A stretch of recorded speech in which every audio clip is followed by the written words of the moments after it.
As you're reporting your goals and your progress along the way, what's one of the biggest things that you've learned in terms of what your capabilities are? Great question. There's just a tremendous amount of learning, which is why we don't have any trouble creating those daily episodes for the podcast. It's very similar to asking like, what's the one thing, the secret of your success or whatever. And by the way, I don't consider us like even close to being able to say like we've made it. We had so much work to do. It's hard. It's a lot of times it's hard to be like, oh, well, this one tactic was the reason. But there are commonalities. And for us, the commonality, it has been, at least up until now, is it's to really question everything. So what I mean by that is when you go into an industry or a line of work, you take with it just a ton of experience and assumptions about the way things should be. So as an example, if I stuck with that kind of like mentality when it comes to just say billing our clients, then I would have taken my experience probably from my Navy contracting days. And I would say, oh, well, the world invoices once a month and you have to wait 30 days, net 30 to get paid. And everyone pays late and it is what it is. That's just the way the world works. Right.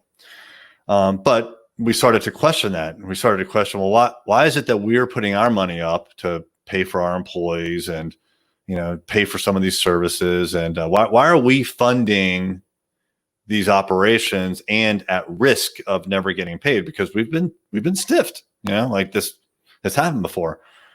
Is that in our best interest? Should we really be doing that? Or is there a better way? Maybe instead of giving net 30 terms, we could do net 14, right? So we question, is net 30 the right way? What if instead of saying, they're late by 30 days, oh, well, what if instead we said, no, like we mean it, we want to get paid on 14 days. And if we don't, you can communicate this in advance. If we don't get paid by the 14th day, you're going to get a late fee. Right. And then enforce it. And then continuing to ask the questions, like, and sticking with the billing theme, like, even with net 14, you've done the work. Now you're waiting to get paid. It's just a shorter duration. But wouldn't it be great actually if like you got paid in advance? As a matter of fact, wouldn't it be amazing if you got paid like, I don't know, like a month before you actually even start working on it? Like, wouldn't that would be great for you, right? I know it'd be great for me. Like, I'd love to have the money in the bank, and then as we spend it on, labor or tools, like it diminishes down and then we have our profit, versus me going in the hole and then hoping to come back out of the hole. And so we question all those things, and, we've landed on lots of different policies. So like, as an example, now we bill up front. We bill on the first, like when someone signs, we bill them within a couple of days. And we also bill them by ACH, automatic clearinghouse.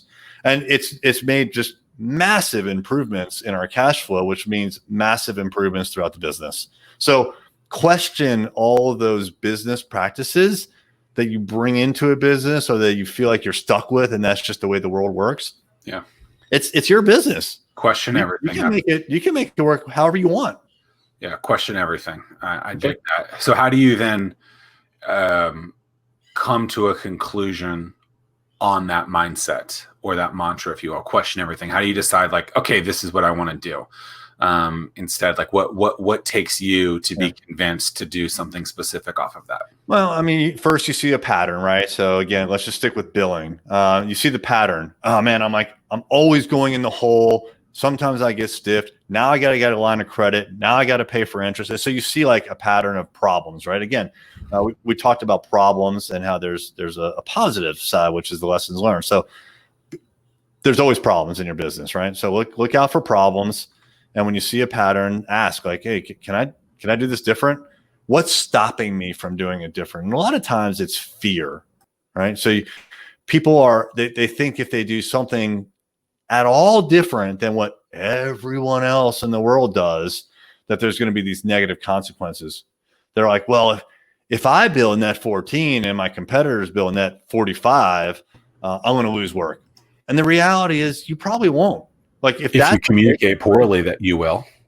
if you communicate poorly, or if you like believe that it's going to actually like result in a loss of work, then you're going to bring that into the negotiation, and you won't really mean it when you say, no, I need net 14. Right? Well, I just think so many people also just, they allow it to be dictated by other people's terms instead of being in the driver's seat of doing what they want to do. And that's unfortunate, but I mean,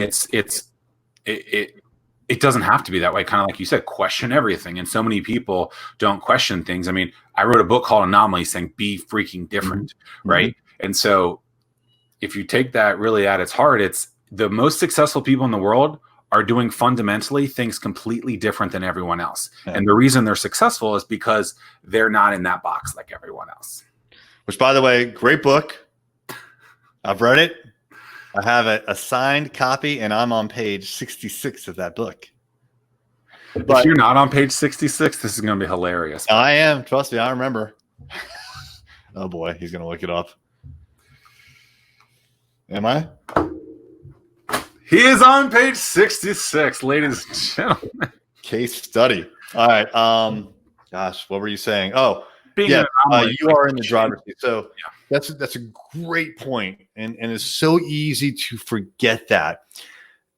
You know, when you're, especially, so this all is about like, like framing the relationship, whether it's like a personal relationship or a business relationship, really doesn't matter, but setting the expectation early on about how things are going to work, and, if you're already in a relationship, that it's very difficult to change those expectations because you've already set them. So it's harder to change it for existing relationships, much easier to set them for new relationships. And those new relationships become old relationships later, right? So you always got to remember that if you're negotiating or you give a proposal to a prospect and you're hoping to sign them, well, the key word is it's a proposal, and it's your proposal, right? So even though they may say, well, we pay net 45. Okay, well, it's my proposal. And if I don't want to agree to net 45, guess what? It's not going to say net 45 in the proposal. So I may not give you a proposal. We may talk through it and say, this isn't a fit.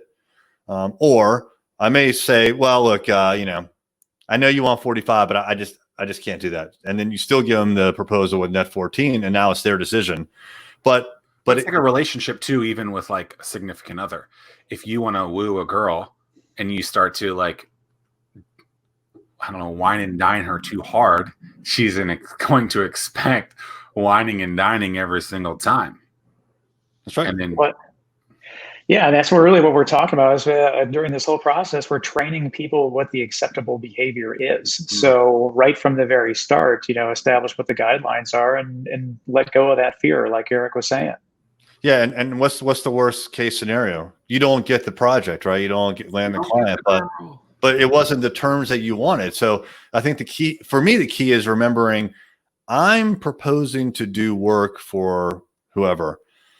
And I'm laying out my terms and I'm telling them like, hey, this is what's important to me. Now I'll negotiate a couple of things, right?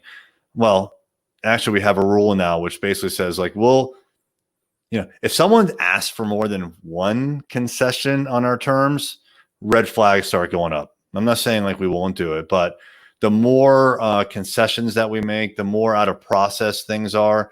We've found over time that turns out to not be a great client, or they may not be happy with us. So we look during the sales process for those kinds of like red flags.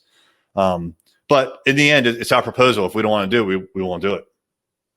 Yeah, and it's super counterintuitive that not every client is the right client. And the more that you can focus what your business is that you're looking for, more business just happens to appear. And but so many people are afraid they just want to take every opportunity that comes to them, and that is not the road you want to go down. You know what? Like in the beginning, like when you first start your company, you need money, right? Mm-hmm. And so you need to start establishing a reputation. You need to start bringing in clients and revenue. And so I think it's different. The phase that you're in dictates how flexible you're going to be with, like the question everything or establishing. You may not even know what you want, frankly, right? So like in the beginning, I would do all sorts of crazy terms, between pay me up front to net 45. And it was different client by client, and that it worked, right? But as we grew and the staff, there were more people on my side, they got more and more confused, and we started to standardize and, more and more standardization. But so, it really depends on the phase that you're in. And so it's not that you're always going to answer a question the same way throughout the duration of your company. You'll change your mind on certain things, and it's okay. You should,